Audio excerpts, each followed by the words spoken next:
Now we move into the week of March 16th through March 22nd. This is a big week because the sun is going to change signs to Aries. We're going to be ending Pisces season. Planets are going to start to make their way out of Pisces into Aries.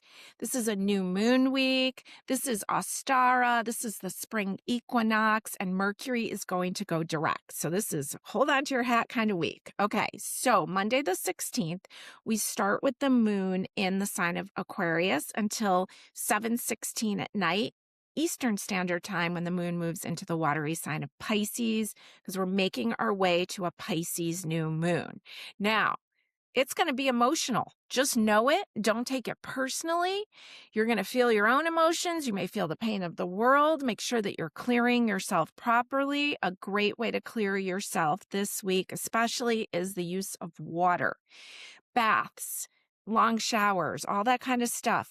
Also the use of rose water, because rose has a very high vibration. So maybe you're just spritzing with rose water. So we're going to see some end of cycle, end of Pisces, things coming up, and a chance for newness, because we also have the equinox and Ostara. Now, Ostara, my understanding, was a Germanic goddess, and they would celebrate the balance between day and night, and they would celebrate it by cleaning and planting seeds and going outside and doing outdoor activities, and an altar with flowers, and just the idea of new life. Okay, so this is exciting energy, because if you've been in New England all winter, you are excited for new life. Okay, so Monday the 16th, moon into Pisces. It'll be there on the 17th, and then we're going to go into this new moon in Pisces. So this new moon's going to happen. We'll see the 17th, St. Patrick's Day. Then the 18th at 9:23 p.m., we have this new moon. Now, this is a great time to retreat back.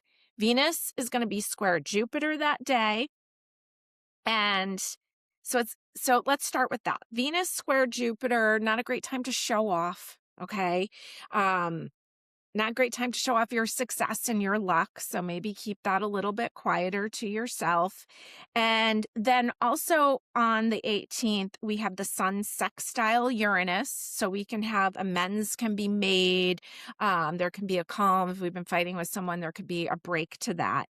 Then we have this new moon. So this is a good time for you to step away. Now, I'm showing a picture of a bathtub here, and that's a wonderful way to step away in small increments. Okay. And even if it's just for a few hours, or even if it's just for a few minutes, intentional stepping away, self-care, whatever version of self-care works for you, you want to make sure that you're looking at that.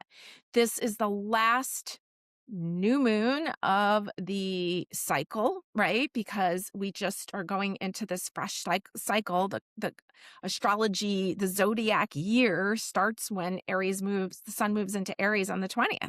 So this is the last of the old. So take some time, reflect on it, celebrate the release, okay? New moon in Pisces. Now, here is the chart for the new moon. It's a 28-degree Pisces new moon.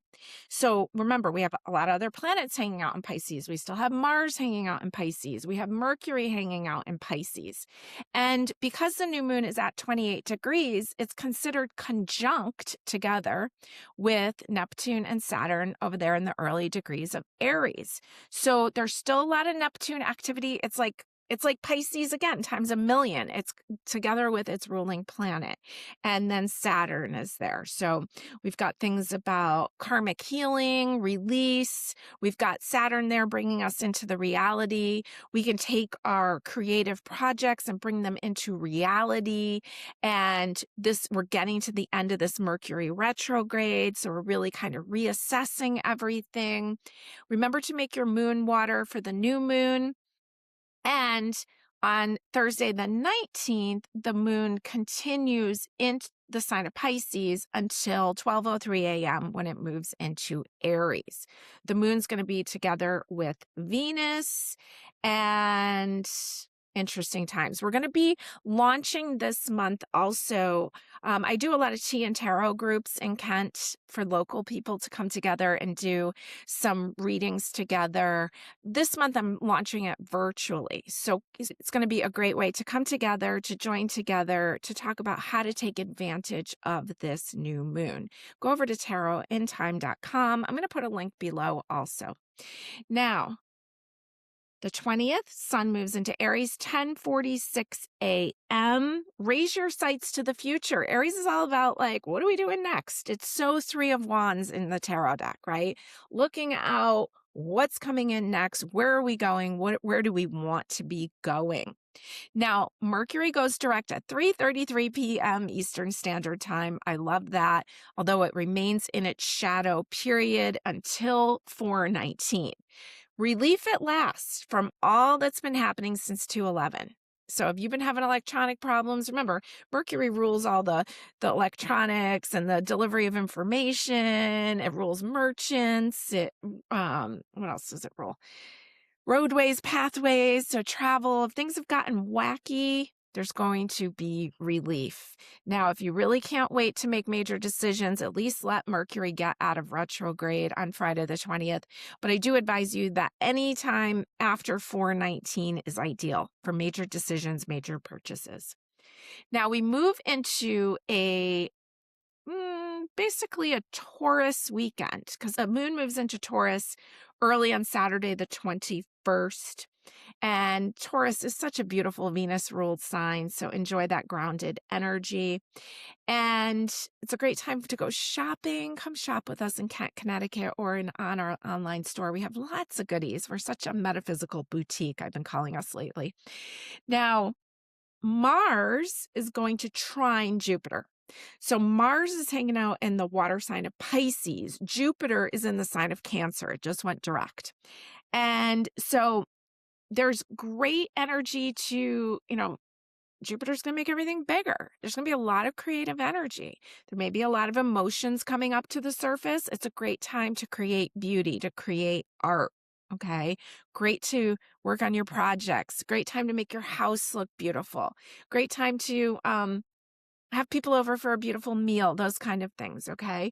So very expansive action energy over the weekend. The moon continues in the sign of Taurus on Sunday the 22nd. There's a lot of themes of karma, responsibility, and change, okay? So take note of what's going on, what's coming up for you. Let's pull a couple cards, see what we got going on. This great week. I think it's a great week. Not only is it a new moon, new beginnings, make your moon water, place your order to the universe, write a list of your orders to the universe. Place it underneath your moon water, a couple days before the new moon, a couple days after. Read your list and drink your water. Okay, let's see what your cards are. Your first card is the 7 of Swords. And I swear I keep getting this card in this deck. It's interesting because the 7 of Swords often shows somebody like tiptoeing around. And this one's interesting because like the skunk is crossing his path. And I've read a lot about skunk medicine. And skunk medicine, I think I read it in Animal Speaks. Skunk medicine is said to be like the scent that we're putting out into the world. I think in science they say that is a lot of scent is what is drawing us into each other. But it's kind of, to me, it's like, what energy are you putting out there? Sometimes it took me a while to realize the energy that I was putting out there. It was off old, outdated belief systems and old, outdated versions of myself. And I kept bringing in, and not what I wanted. Right. And so I started to have to look at that. What is it that I'm putting out there? Now that I'm aware more of the energy I'm putting out there, now I'm starting to receive the things that align to me better. So the question here is, what are you putting out there? What are you attracting in? Because this has like almost like can have a little bit of a sneaky energy to it. It's almost like, what are you running away from? What are you tiptoeing around? All right. So ask yourself those questions. They're good to ask. It's not to blame. It's just to own it and move forward. Now, your next card is the Judgment card. Well, that's an interesting card to come in after what we're talking about, because The Judgment card is about releasing. It's Pluto energy. And usually it's a real hairy card, you know, looking like the resurrection, like the dead being risen up. But this one is the harvest, and it's card number 20. So in numerology, it would be a 2, it would be a relationship number. And it's interesting how in the first card, the woman's kind of standing in the doorway with her arms crossed, like she's protective, self-protective. But in this one, it looks like she's carrying a tray of food out. So whatever it is that you've been working through, you're starting to realize and acknowledge and starting to bring in what it is that you want, more harmonious relationships. See what else we've got here. One more card for your week, and it is the 3 of Swords, which is interesting because it almost looks like the same house that was there in the beginning in the 7 of Swords. She's coming in with all these groceries. It's almost like all this stuff from this harvest. She's carrying it home. But as she brings it home, the 3 of Swords shows up, and 3 of Swords is often a heartache card. Okay, so it's almost like, kind of in between these two shows the opportunity of what could be. And I want you to realize, I want you to think about where you're settling and what it is you actually want and how you're falling into old patterns of being. Or maybe you're in a relationship that's not reciprocal. Maybe that's love. Maybe that's friends. Maybe that's work. Maybe you're doing a lot of the work here. And I want you to look at what message you're sending out to the world, because remember, all this watery energy, it's a lot of like nonverbal stuff. What energy is your body putting out there? Check it, because it might be running on an old, outdated version of you. And this is time to update that so that you can start receiving what it is that you truly want. Now,